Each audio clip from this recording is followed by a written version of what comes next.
I'm Diane Crory. I'm your Littleton Town Clerk. I'm here today to talk about the Purple Heart ceremony that will be taking place on August 7th at 9 a.m. at the Littleton Common. It is my great pleasure to invite all Littleton residents to our official unveiling of becoming a Purple Heart community. A Purple Heart community is one that has or had a serviceman or servicewoman that received a Purple Heart. Littleton has many veterans that have received the Purple Heart that we are aware of. We are still searching for names that we may not know of. Do you have a friend or relative that lives or lived in Littleton that received a Purple Heart? Let us know so that we can honor them. Those that will be honored in August will be Ernest Stackpole, Richard Sherry, Andrew Lovelace, John B. Hartwell, Robert B. Lamont Jr., Milton Perot, Thomas George Nelson, recipient of several Purple Hearts, Emmanuel Rumpelakis, Clifton Stevens, Bernard Halpin, Donald S. Partridge, Paul McCarthy, Henry Crystal, Zachary D. Tellier, who received 2 Purple Hearts. We will continue to search for more recipients and add their names to the Purple Heart listing. After the short ceremony on the Common, it will be followed by fellowship and refreshments at the Littleton VFW post, 21 Taylor Street, sponsored by the Friends of the Littleton Veterans. Please contact the clerk's office at 978-540-2401 or email townclerk@littletonma.org if you have any questions. I thank you and hope to see you all there on the 7th.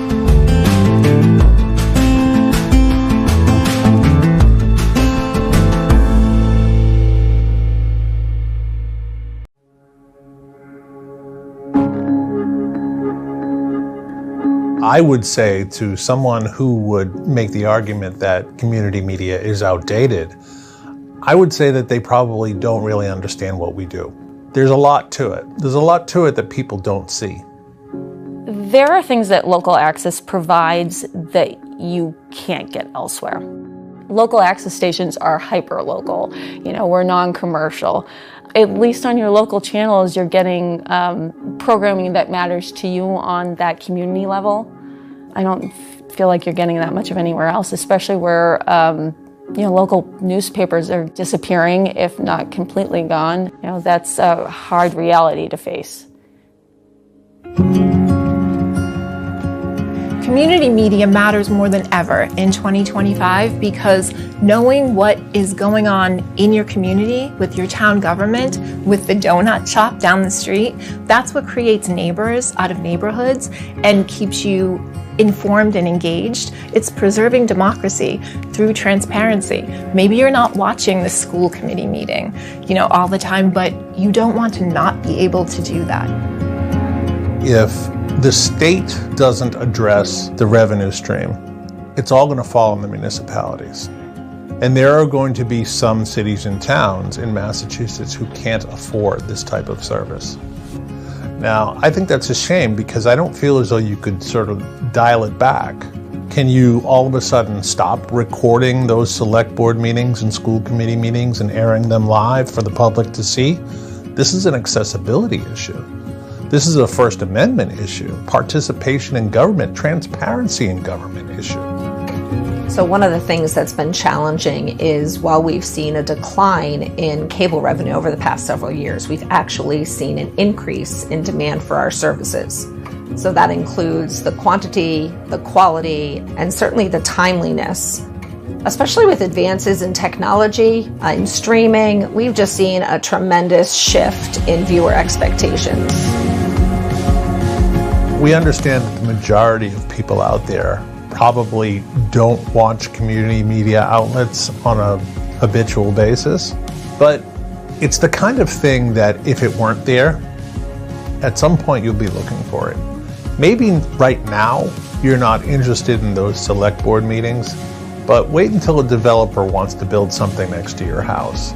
Or you don't have kids now, but maybe in 5 years you do, and they were in a play, or they were part of a program or a sport. You're going to be looking for us then.